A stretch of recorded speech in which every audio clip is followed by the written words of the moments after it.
Chickens, pigs, goats, cattle, 4 animals, 4 completely different worlds. And if you pick the wrong one, you could be bleeding money for years without even realizing it. So which one actually makes you the most profit? Which one is worth your land, your time, and your hard-earned cash?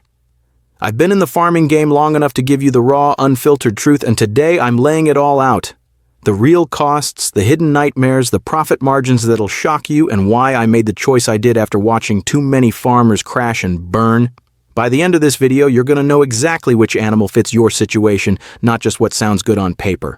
Let's get into it. Welcome back to the channel. If this is your first time here, I'm all about profitable farming that actually works in the real world, not the social media fantasy version. I've made the expensive mistakes so you don't have to, and today I'm sharing everything I've learned the hard way. And hey, if you want more honest farming content like this, hit that subscribe button right now. It helps me keep making these videos for you. All right, let's jump in. Let me start with cattle because this is where a lot of farmers dream big, and honestly, I get it. There's something about owning a herd of cows that just feels right. It feels substantial. It feels like you've made it as a farmer. And for a while, I was in that boat too. We had over 100 head of cattle on our farm, mostly dairy breeds, and I thought we were building something incredible. But here's what nobody tells you when you're starting out. Cattle will eat your resources faster than you can blink. First off, land. You need acres and acres of grazing land if you want to do this properly. We had 400 acres, and even with that much space, we were constantly rotating them, praying for rain to keep the grass growing, and dealing with dry seasons that turned everything into a dusty nightmare. If you don't have that kind of land, you're already starting on shaky ground. And water? Don't even get me started. Cattle drink an insane amount of water every single day. If you don't have a reliable water source like a borehole, you're digging valley dams, and then you're dealing with contaminated water, worm infestations, and a whole new set of problems. But let's say you've got the land and the water figured out. Great. Now comes the management side, and this is where things get expensive fast. Cattle are delicate, way more delicate than you'd think for such massive animals. They get sick easily, they need regular medication, weekly tick spraying, deworming, vaccinations, the list goes on. And because they're so big, the medication costs add up quick. We were spending thousands every month just keeping them healthy, and that's assuming everything goes smoothly, which it never does. Then there's the market side, and this is the gut punch moment. If you're producing milk, you're at the mercy of big dairy companies. They control the prices, and when you're producing hundreds of liters a day, you can't just sell it locally. You need those big buyers, and they know it, so they dictate the price, and when the price drops, you're stuck. You can't just hold on to milk and wait for a better offer. It's perishable. If you don't sell it, it spoils. Game over. We watched our profit margins shrink month after month because we had zero control over pricing and the expenses kept climbing. After 2 years of fighting that uphill battle, we made the tough decision to scale down massively. We went from over 150 head down to maybe 15, just enough to keep around without the financial bleeding. And honestly, it was a relief. Cattle farming works if you've got massive land, serious capital, the ability to process and add value to your milk, or you're in an area where demand is through the roof and you can set your own prices. For most small to medium scale farmers, it's a trap. It looks profitable on paper, but the reality is brutal. Now let's talk about pigs, and I'm going to be straight with you. This is the one animal I've intentionally stayed away from, even though I know people making serious money with them.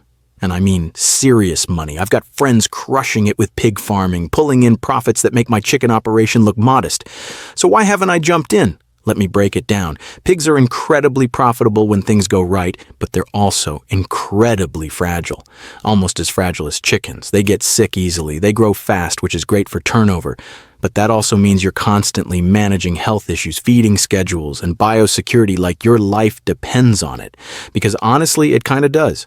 One slip up, and you could be looking at disaster. The big elephant in the room with pigs is swine fever, and this is the deal breaker for me. Swine fever has no vaccine and no treatment. Once it hits your farm, you're done. I've personally seen it wipe out entire operations in a matter of days. Farmers who had invested everything, gone all in on pigs, and then swine fever shows up and it's game over. Complete loss. Now, can you prevent it with strict biosecurity measures? Absolutely. You can set up foot baths, limit visitors, quarantine new stock, and significantly reduce your risk. But the risk is always there, lurking in the background. A wild pig wandering near your property, contaminated equipment from a neighbor, anything can trigger it. And for me personally, I'd rather not gamble with that level of uncertainty. I sleep better at night, knowing I'm not one disease outbreak away from losing everything. That said, let's talk about why pigs are so attractive. Pigs grow fast. You can raise a pig from birth to market weight in about 5 to 6 months, sometimes faster with good genetics. That's incredible turnover. And the profit margins? When you manage it well, they're solid, really solid. But here's where things get tricky. Feed costs. Pigs eat a lot. If you're not buying feed in bulk or mixing your own, you're watching your profits disappear with every meal. Feed represents 60 to 70% of your total costs. The successful pig farmers I know are either buying in massive bulk or mixing their own feed. That's the only way to make the math work. The good news? Pork is in high demand almost everywhere. Finding buyers is rarely a problem. People love pork, and the market is consistent. That's a huge advantage. The other challenge is housing. Pigs need proper structures with good ventilation, solid flooring, proper drainage, and clean conditions, or you're inviting disease. It's not like goats where you can kind of let them roam. Pigs require intensive management. You need to be on it every single day. So here's my conclusion. For someone who has the technical knowledge, the capital for proper infrastructure, the discipline to maintain strict biosecurity every day, and the stomach for high-risk, high-reward farming, pigs can absolutely work. They can be incredibly profitable, but you have to go in with your eyes wide open. For me, I chose to put that energy into chickens where I have more control, but I respect anyone making it work with pigs because when it works, it really works. All right, now we're getting into territory I actually love, goats and sheep, and I'm grouping them together because in my experience, they're pretty similar in terms of management and profitability. In fact, on our farm, we raise them together, and before anyone jumps in the comments telling me that's a bad idea, I always ask the same question: why? Give me a solid reason backed by real experience, not just because someone told you it's wrong. Because so far, raising them together has worked beautifully for us, and I haven't seen a single downside. Goats and sheep are the underrated champions of small to medium-scale farming, and honestly, they don't get nearly enough credit. They don't need nearly as much land as cattle. They're way easier to manage, and they're surprisingly hardy. We've had over 800 goats and sheep on the farm at different points, and the amount of space they need compared to cattle is night and day. You can raise a decent-sized flock on land that wouldn't even support 50 head of cattle. Think about that for a second. The same pasture that could barely sustain a small cattle herd can comfortably support hundreds of goats and sheep. That's a massive advantage if you're working with limited land. And here's something most people don't realize until they try it. Goats and sheep are actually really efficient grazers.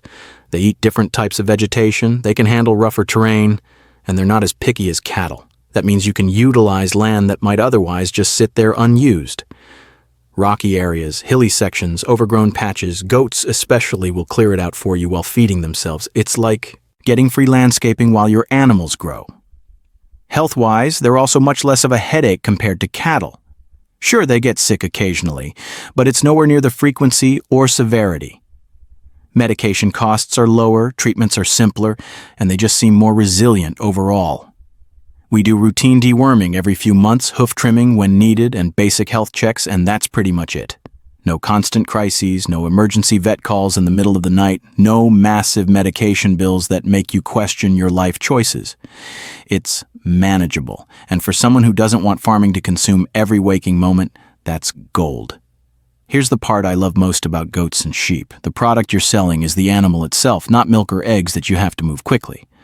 That changes everything. If a buyer comes and offers a price you don't like, you tell them no and wait. Simple as that. The goats and sheep aren't going anywhere. They'll keep growing. They'll keep gaining weight, and you can sell them when the price is right. That flexibility is huge, especially compared to the stress of dealing with perishable products like milk or eggs where you're racing against time. With goats and sheep, you're in control of the timeline, and that mental peace is worth more than people realize. The market for goat and lamb meat is strong, at least where I am. People love it, demand is consistent, and honestly, lamb is one of my personal favorites too. Fun fact, a lot of places that claim to sell goat meat are actually selling lamb too, and most people can't even tell the difference. The flavors are similar, the texture is close, and butchers know this. So the demand is there, and finding buyers has never been a problem for us. Whether it's for cultural celebrations, religious holidays, or just regular consumption, there's always someone looking to buy. Now, let me be real with you. Are goats and sheep as profitable as chickens or pigs? Probably not in terms of pure profit margins or speed to market. They take longer to grow, usually around 6 to 8 months before they're ready for market, and the initial investment per animal is higher than chickens. You're looking at buying breeding stock that costs more upfront, and the gestation period means you're waiting months before you see offspring. But here's the trade-off, and it's a big one. Lower risk, way less intensive management, and massive flexibility in when and how you sell. No daily emergencies, no disease outbreaks that wipe you out overnight. No constant feeding schedules that chain you to the farm. For someone who wants a solid, steady income stream, without the constant stress and sleepless nights, goats and sheep are an incredible option. They're forgiving, they're reliable, and they fit into almost any farming operation as either a primary focus or a diversification strategy. We still keep a good number on the farm, probably a couple hundred at any time, because they're reliable, they diversify our income, and they don't demand all our attention. They're the backbone that keeps things stable while the chickens bring in the fast cash. Now we're getting to the main event, chickens. This is where I put the majority of my time, money, and energy, and I'm going to tell you exactly why. But first, let me be brutally honest. Chickens are the riskiest option on this entire list. They're small, they're fragile, and when disease hits, it spreads like wildfire. You can lose dozens or even hundreds of birds in a matter of days if you're not on top of things. I've had my share of losses, and it's heartbreaking every single time. So why do I keep doing it? Because when you get it right, chickens are the most profitable animal you can raise, period. Let's talk numbers.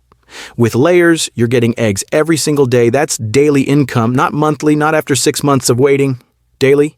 You collect eggs in the morning, you sell them in the afternoon, and money is coming in constantly. With broilers, you're looking at market weight in about 6 to 8 weeks, depending on the breed. 6 weeks.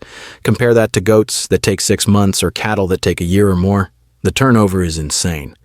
And here's the kicker, chickens don't need much space. In the same area where you could raise maybe 10 goats, you could raise 1,000 chickens, maybe more if you're doing things efficiently. And if those chickens are layers, and each one is giving you an egg a day, do the math. 1,000 eggs a day. Even at a low price per egg, that's serious money rolling in every single day. The space efficiency is unmatched. Now let's talk profit margins. Chickens have some of the best margins in farming. If you manage your costs well, feed is your biggest expense, and if you're not careful, it'll eat into your profits fast. But if you buy in bulk, mix your own feed, or find reliable suppliers, you can keep those costs under control. The profit per bird might seem small, but when you're dealing with hundreds or thousands of birds, those small profits add up to big money. The other thing I love about chickens is the speed of feedback. If something isn't working, you know within weeks, not months or years. You can adjust quickly, try new strategies, and optimize constantly. That fast cycle means you're learning faster and improving faster than you ever could with cattle or even pigs.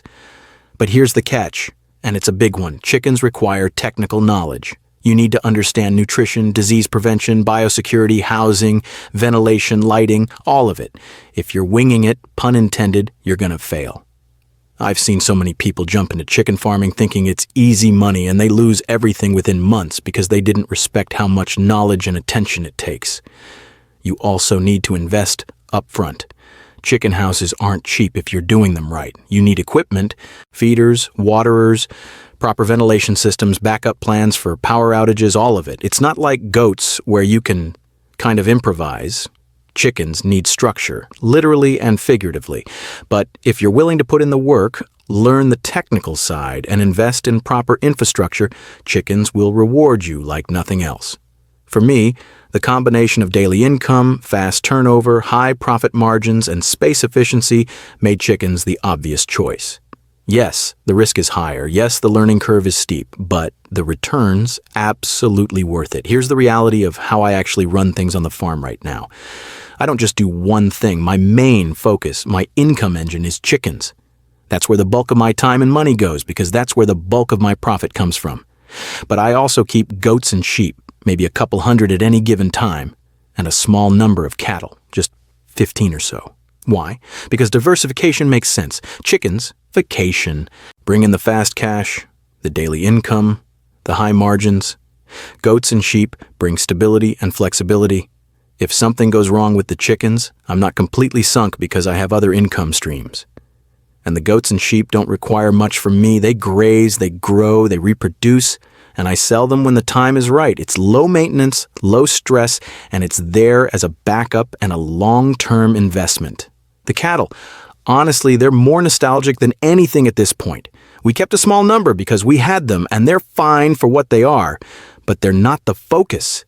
You don't have to go all in on just one animal. You just need to know which one is your primary focus, your profit driver, and build everything else around that. So here's my take after years of trying all of this, making mistakes, losing money, and figuring out what actually works. If you've got massive land, serious capital, and you're in a place where you can control milk pricing or add value through processing, cattle might work for you. If you're okay with high risk and you've got the technical chops and strict biosecurity, pigs can be incredibly profitable. If you want something steady, reliable, and lower stress, goats and sheep are an amazing choice. But if you want the highest profit margins, the fastest cash flow, and you're willing to put in the work to learn and manage it properly, chickens are the answer. That's where I've put my focus, and it's paid off more than anything else I've tried. Now, I want to hear from you. Drop a comment below and tell me, which one are you leaning toward? Are you team cattle, team pigs, team goats, or team chickens? What's your biggest fear about getting started? Or maybe you think I'm completely wrong about something. Let me know. I love hearing from you guys, and honestly, your comments help shape the content I make. And if you're serious about getting into poultry farming and you want to do it right, I've put together a completely free training that walks you through everything you need to know about raising healthy, profitable chickens. We're talking disease management, feeding strategies, housing setup, all the stuff that most people learn the hard way by losing money. I'm giving it to you for free. The link is in the description below. Grab it, watch it, and give yourself a head start. If you haven't subscribed yet, what are you waiting for? Hit that subscribe button and stick around for more real, no BS farming content. I'm here to help you actually make money with farming, not just dream about it. All right, that's it for today. Thanks for watching, and I'll catch you in the next one. Let's keep building something great together.